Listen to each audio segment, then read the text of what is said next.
नमस्कार दोस्तों, bloody wives के इस खौफनाक से रूह कपा देने वाले एपिसोड में आप सभी लोगों का बहुत बहुत स्वागत है।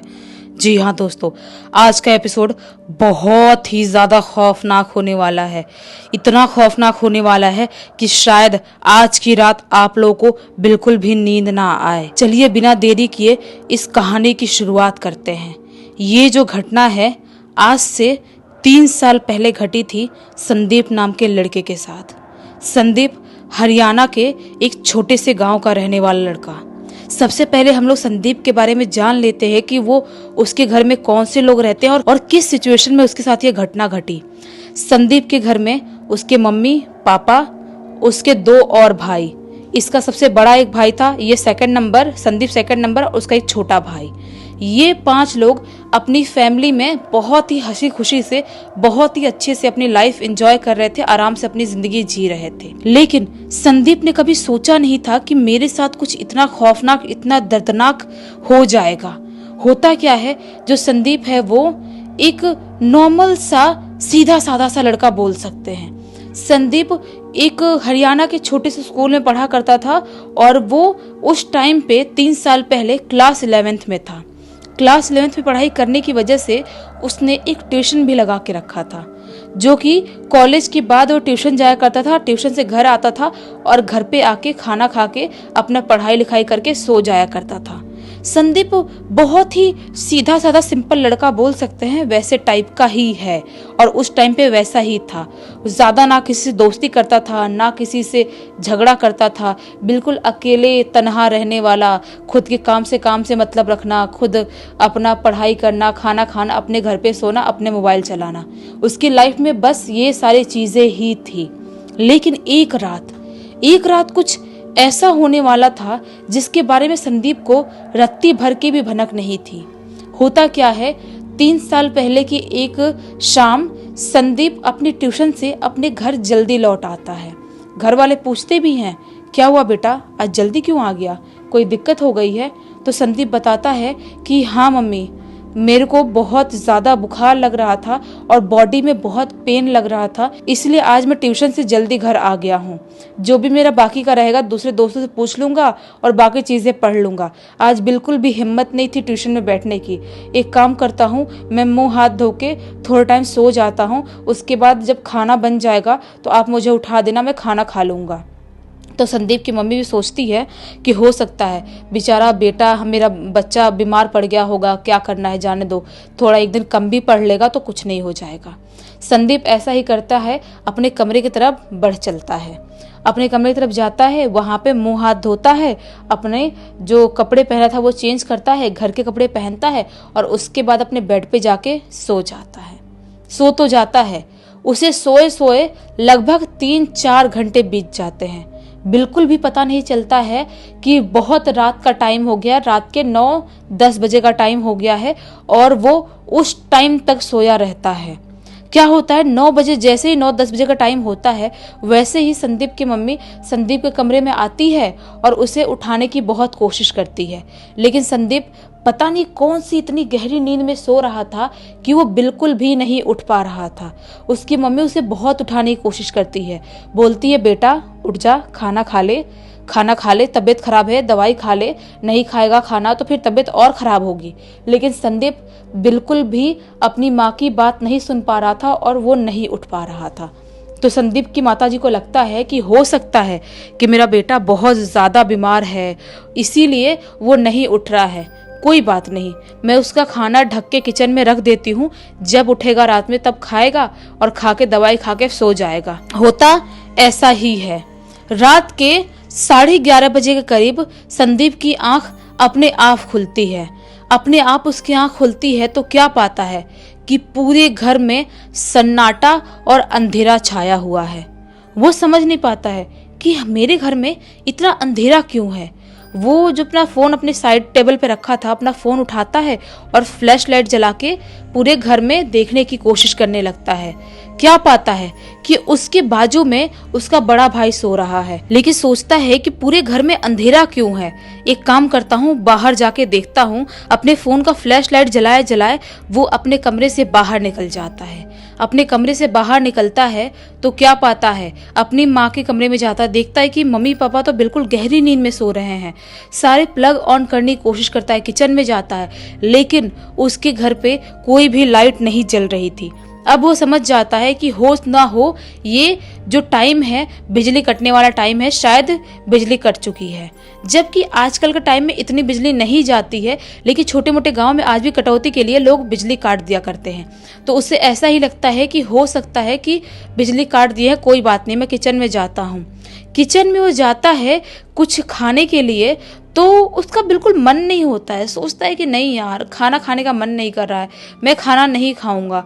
और फिर सोचता है क्या करूं, भूख भी लग रही है। तो वो अपने किचन से एक ग्लास दूध निकालता है और एक ग्लास दूध पी के अपने कमरे में वापस लौट आता है। सोचता है कि दूध पी लिया हूँ और अब मैं सो जाऊंगा, ज़्यादा भूख भी नहीं लग रही है। लेकिन जैसे ही अपने कमरे में वो एंटर करता है, वैसे ही अपने कमरे के विंडो के सामने का नज़ारा देख के ऊपर से नीचे तक कांप उठता है। क्या देखता है कि उसके कमरे के विंडो के बाहर कोई खड़ा है, लिटरली कोई खड़ा है। और जो भी खड़ा है उसकी आंख बहुत ही बुरी तरह से लाल कलर से चमक रही है। वो समझ नहीं पाता है ये क्या है। वो अपना फ्लैश लाइट वैसे ही किए किए थोड़ा सा विंडो के और करीब जाता है, लेकिन जैसे ही वो विंडो के करीब जाता है, वो उसको पहले उसके दिमाग में लग रहा था कि शायद कोई कुत्ता या बिल्ली की आंख होगी जो ऐसे चमक रही है। लेकिन जो थोड़ा सा करीब जाके विंडो के पास देखता है, उसकी सिट्टी पिट्टी गुल हो जाती है। क्या देखता है कि विंडो के बाहर एक हट्टा कट्टा, एकदम गंदी सी शक्ल वाला, शैतानी कद काठी का एक इंसान खड़ा है, जो शक्ल से इतनी ज्यादा खौफनाक दिखाई दे रहा है, इतना ज्यादा खौफनाक दिखाई दे रहा है, जिसकी वजह से वो अंदर से बिल्कुल कांप जाता है। लेकिन जो इंसान सिर्फ अभी तक खौफनाक दिखाई दे रहा था, वो जोर जोर से हंसने लगता है, जोर जोर से दहाड़ने लगता है, जैसा कि कोई शेर दहाड़ता हो या कुत्ते रोते हो, उस टाइप की मिक्स आवाज निकालना चालू कर देता है। उसकी आवाज सुन के, उसकी शक्ल देख के अपना संदीप बहुत ज्यादा घबरा जाता है। इतना ज्यादा घबरा जाता है कि वो भागते हुए अपने बेड के ऊपर जाता है, अपने बेड पे चढ़ता है और बेड पे चढ़ के अपने कंबल के अंदर अपना मुंह डाल के अपने आप को छुपाने की कोशिश करने लगता है, क्योंकि वो समझ गया था कि जो आज मैंने देखा हूँ वो कोई इंसान नहीं, बल्कि बहुत ही ज्यादा खौफनाक शैतान है। वो खुद को छुपाने की कोशिश तो बहुत कर रहा था, लेकिन उसे बिल्कुल भी भनक नहीं था कि आगे क्या होने वाला है। उसका भाई उसके बाजू में सो रहा है। इसने चीखा भी, लेकिन उसके भाई को संदीप की आवाज बिल्कुल भी नहीं सुनाई दी। अंदर कंबल में खुद को छुपाए हुए बहुत जोर जोर से वो चिल्लाने लगता है, मुझे बचाओ भैया, मुझे बचा लो, मुझे ये राक्षस, मुझे ये दानव मार डालेगा, भैया मुझे बचा लो, ये देखो अपने घर पे कौन आ गया है। लेकिन उसका भाई संदीप की आवाज बिल्कुल भी नहीं सुन पा रहा था और ना ही कुछ रिस्पॉन्स कर रहा था। संदीप जो था वो और ज्यादा घबरा जाता है, खुद को छुपाने की बहुत कोशिश करता है, लेकिन जो इंसान बाहर खड़े होकर हंस रहा था, उसकी प्रेजेंस अब संदीप के रूम में भी होने लगी थी। संदीप के रूम में उसको महसूस होता है कि कोई तो एंटर किया है, जिसकी कदमों की भारी आवाज सुनाई दे रही है और वो जोर जोर से हंसते हुए, रोते हुए, घुर्राते हुए मेरे घर में इधर से उधर, इधर से उधर, इधर से उधर ऐसे भाग रहा है। संदीप अब और ज्यादा घबरा जाता है, लेकिन उसके अंदर 1% भी हिम्मत नहीं थी कि वो अपना कंबल से मुंह बाहर निकाले और बाहर निकाल के देखे कि आखिर वो जो शैतानी शक्ति है, जो भी वो प्रेत आत्मा है, वो क्या करना चाहती है। वो अंदर छुपाए छुपाए अपना मुंह बहुत खुद को बचाने की कोशिश करता है, लेकिन जो आवाज़ थी और बढ़ती जाती है और बढ़ती जाती है। ये भी जोर से चीख रहा था, चिल्ला रहा था, अपने भाई को बुलाने की कोशिश कर रहा था, अपनी मम्मी का नाम ले रहा है, पापा का नाम ले रहा है, अपने भाई का नाम ले रहा है, लेकिन कोई भी संदीप की आवाज़ नहीं सुन पा रहा है। और वो शैतान जोर जोर से चीखते चीखते चीखते चीखते अचानक से उसके रूम में एक सन्नाटा छा जाता है। बिल्कुल सन्नाटा, सब कुछ हो जाता है। संदीप समझ जाता है कि जो भी शैतानी शक्ति थी वो मेरे कमरे से अब जा चुकी है। वो क्या करता है, वो अपने कंबल से धीरे धीरे धीरे करके अपना मुंह बाहर निकालता है। वो जो मौसम था ना, बिल्कुल गर्मी वाला मौसम था, और एक तो इनके घर पे बिजली भी नहीं थी, ऊपर से वो इतने मोटे कंबल के अंदर खुद को बहुत टाइम से छुपाया हुआ था, घबराया हुआ था, जिसकी वजह से बिल्कुल पसीना पसीना, बिल्कुल पूरी तरह से गीला हो गया था। लेकिन फ्लैश लाइट जला के पूरे घर में देखने की कोशिश करता है, पूरे रूम में, उसे वो शैतान दिखाई नहीं देता है। वो इतना ज़्यादा घबरा गया था कि वापस से झकझोर के अपने भाई को उठाता है, बोलता भैया भैया प्लीज़ उठ जाओ, भैया उठ जाओ। उसका भाई आंख मसलते हुए उठता है, बोलता है क्या हुआ, इतने रात में क्यों जगा रहा है? तो संदीप बोलता है भैया भैया रूम में कोई आ गया था, मुझे कोई मारने की कोशिश कर रहा था, कोई बहुत जोर जोर से, उसकी शक्ल बहुत खौफनाक थी, वो मुझे मार डालता, आप क्यों नहीं उठ रहे थे, मैं इतने टाइम से चिल्ला रहा था। उसका भैया बोलता है कौन आया था? कोई भी तो नहीं है, बुरा सपना होगा तेरा, एक काम कर सो जा, मुझे भी सोने दे, फालतू रात में जगा रहा है, फिर सुबह सुबह मुझे कॉलेज जाना है और मुझे बहुत पढ़ाई करना है। तो संदीप सोचता है कि अब मैं क्या करूं, एक काम करता हूं, मैं सो जाता हूं, मेरा भाई तो वैसे भी कुछ सुनने वाला है नहीं और इतने रात में मम्मी पापा को डिस्टर्ब कर नहीं सकता। संदीप वापस से भगवान का नाम लेता है और अपने कंबल में वैसे ही छुप के सोने की कोशिश करने लगता है। लेकिन जैसे ही संदीप के सोए हुए सिर्फ 10 मिनट ही हुए होंगे, 10 मिनट से 1 मिनट भी ज़्यादा नहीं हुआ होगा, शायद 10 मिनट ही हुए होंगे, उससे ऐसा महसूस होता है कि उसका कंबल कोई धीरे धीरे धीरे करके खींच रहा है। वो जो कंबल अपने सिर तक ओढ़ा हुआ था, वो कंबल धीरे धीरे करते करते उसके चेस्ट तक आ जाता है। वो समझ नहीं पाता है कि मेरा कंबल कौन खींच रहा है। वो अपने कंबल को वापस ऊपर लाता है, वापस सोने की कोशिश करता है, लेकिन वापस कोई कंबल धीरे धीरे धीरे करके खींच रहा होता है। उसका कंबल झटके में उसके घुटने तक कोई खींचता है, उसे ऐसा महसूस होता है। वो इतना घबरा जाता है, वापस उसकी आंख खुलती है और वो कंबल को पूरा लेके जोर से कंबल को जकड़ के अपना मुंह छुपा के, अपनी बॉडी छुपा के वापस सोने की कोशिश करने लगता है। उसे समझ में आ जाता है कि वो शैतानी शक्ति, शैतानी रूह वापस से आ चुकी है और वो मुझे मार देगी। आज मैं शायद जिंदा नहीं बचूंगा, मेरे घर वाले भी नहीं सुन रहे, मेरा भाई भी नहीं सुन रहा, आज मेरी आखिरी रात है इस घर में। संदीप घबराया हुआ अंदर अपने आप को छुपाया हुआ था, लेकिन जो वो छुपाया हुआ था उसे ऐसा लग रहा था कि मैं बच गया हूं कंबल के अंदर खुद को छुपा के। लेकिन वो संदीप की सबसे बड़ी गलतफहमी थी। क्या होता है कि संदीप अंदर छुपाया है खुद को और भगवान का नाम ले रहा है, प्रे कर रहा है कि आज मैं कैसे बच जाऊं। उतने टाइम में ही उसे महसूस होता है कि उसके बेड पे कोई चढ़ा, लिटरली उसके बेड पे कोई चढ़ा और चढ़ के उसके बाजू में कोई लेटा, जबकि उसका भाई ऑलरेडी लेटा हुआ था। इतना ये चिल्ला रहा था तो भी उसका भाई नहीं सुन रहा था, लेकिन उसे महसूस होता है कि कोई लेटा। उसे ऐसा लगता है उसका शायद उसका भाई करवट बदला होगा, लेकिन जो वहां पे लेटा वो जोर जोर से, बहुत ही जोर जोर से अजीबोगरीब आवाज निकालने लगता है। ऐसी आवाज निकालने लगता है। वो जो संदीप था वो और भी ज्यादा घबरा जाता है, बहुत ज्यादा, इतना घबरा जाता है जितना वो जिंदगी में कभी घबराया नहीं होगा। संदीप के कान में तभी धीरे से एक हवा आते हुए महसूस होती है।